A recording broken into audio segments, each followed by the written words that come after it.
चटणी बनवत आहे. ज्या तव्यामध्ये थोडंसं 1 चमचाभर तेल टाकलं आणि शेंगदाणे घातले.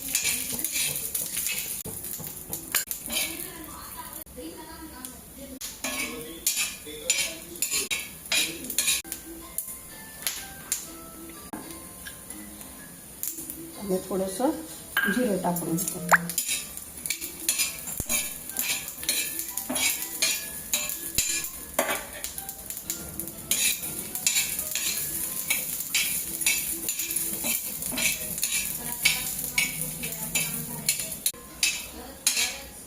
थंड होऊ देते जरा पुढं.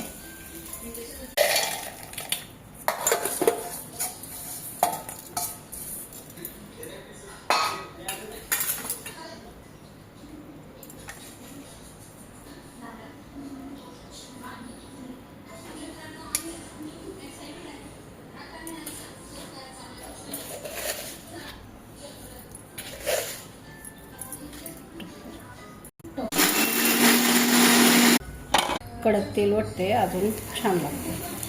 ही सोलापूरची अस्सल गावरान चटणी. कमेंट करा, लाईक करा, शेअर करा. कमेंटमध्ये सांगा. मी सोलापूरचेच आहे, आम्ही सोलापूरला आहे म्हटल्यामुळं आम्हाला कमेंट करा, लाईक करा.